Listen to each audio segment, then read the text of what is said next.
ห่อนคักห่อนแน่พี่น้องเอ้ยฝ่าเหลี่ยมทั้งคือฝนจิตกห่อนคักห่อนแน่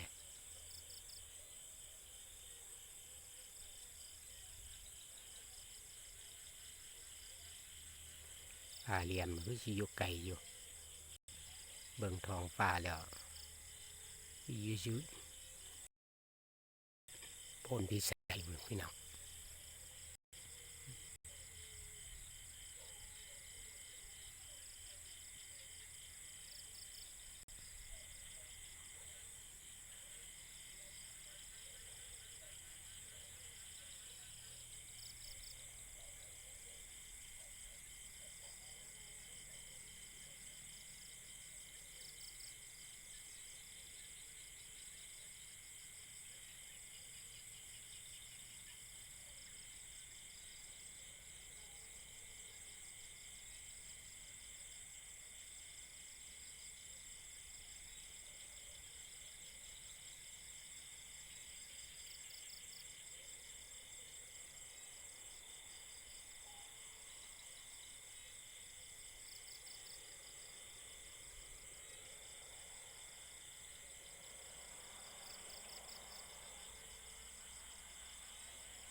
ปกติแล้วฟ้าสิบ่เป็นแบบนี้พี่น้อง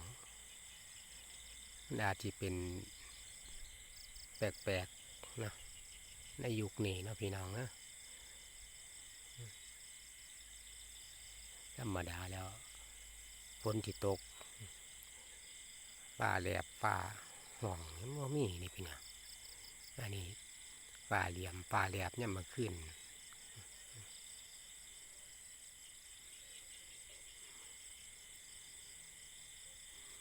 แต่ข่าวมันก็ว่าฝนจิตกนะพายุเขา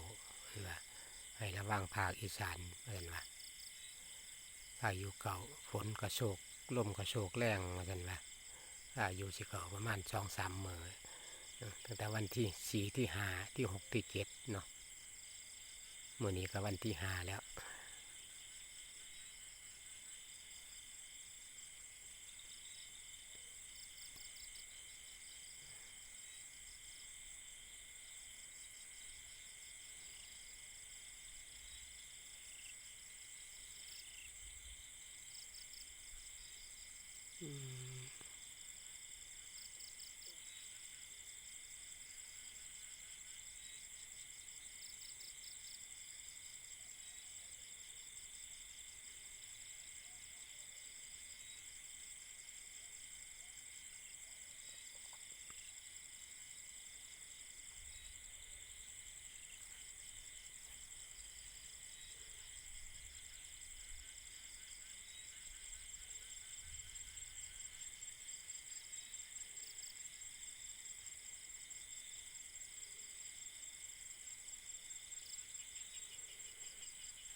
สำหรับคลิปนี้ก็จะขอจบไปแต่เพียงเท่านี้เด้อพี่น้องเด้อเอาบรรยากาศป่าแลบ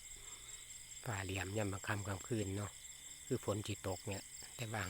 บ่ตกเนาะป่าเหลี่ยมป่าแลบอยู่ไกลอยู่ประมาณพูดละที่แถวพ้นวิสัยแถวอำเภอสูแถวปากาดบึงการพอละเหลี่ยมทรงเหลี่ยมพาอย่างนี้เอาสำหรับคลิปนี้ก็ขอจบไปแต่เพียงเท่านี้เด้อพี่น้องขอกล่าวคำว่าสวัสดียามกลางค่ำกลางคืนเนาะ